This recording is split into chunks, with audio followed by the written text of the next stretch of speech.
Dans cette vidéo, je vais te montrer un petit peu des services complémentaires auxquels tu as le droit grâce à ton abonnement donc Office 365. Donc c'est un petit peu des choses optionnelles. Je ne vais pas trop te montrer de choses, tu as déjà tout ce qu'il faut pour bien commencer. Mais voilà, je vais quand même te les montrer, on ne sait jamais, tu voudras peut-être utiliser certains de ces outils-là en complément de ce que je t'ai déjà montré.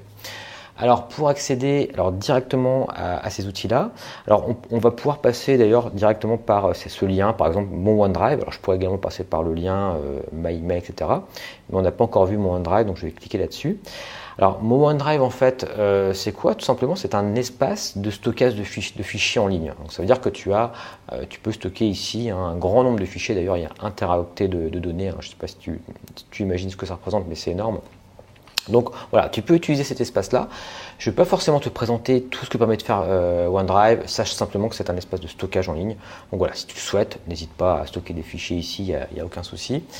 D'autre part, directement depuis cet endroit-là ou n'importe où sur Office 365, tu peux cliquer ici sur le lien Office 365 pour voir un petit peu tous les services qui sont offerts via justement ton abonnement. Alors donc tu vois ici, je clique par exemple sur explorer toutes mes applications. Et là, je vais voir un petit peu tout ce qui peut s'offrir à moi. Donc, tu vois, par exemple, ici, tu as un service de to-do list. Ici, tu as donc le OneDrive, etc.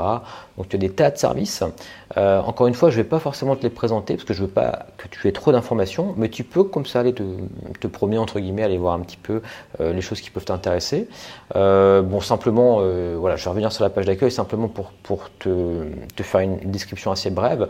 Par exemple, tu peux utiliser Word, Excel, etc. PowerPoint directement en ligne. Ça, c'est des choses que tu peux faire si tu le souhaites.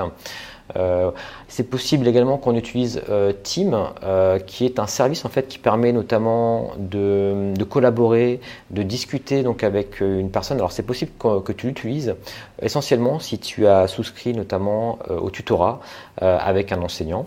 Donc on utilisera cet outil-là notamment pour pouvoir créer des visioconférences avec ton enseignant. Tu pourras comme ça échanger avec lui lors de ces séances de tutorat. Donc tu verras, c'est très très pratique, c'est un outil très performant.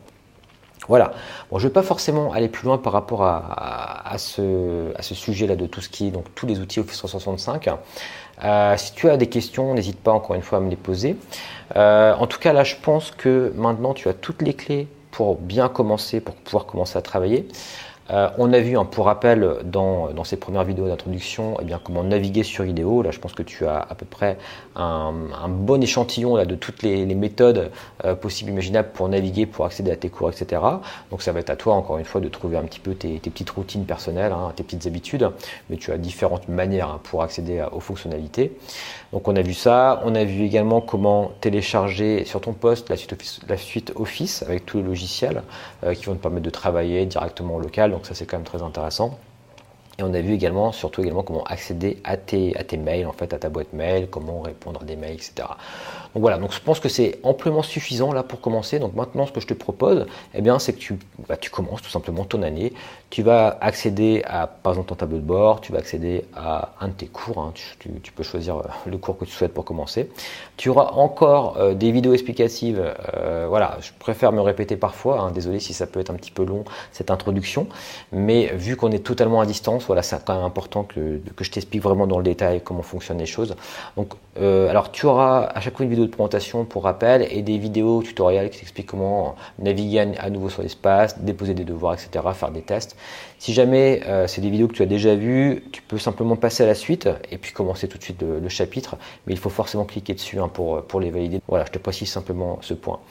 Voilà, écoute, je te souhaite un excellent travail pour la suite et encore une fois, on est vraiment à ta disposition si tu as la moindre question. Voilà, bon travail à toi et à très bientôt.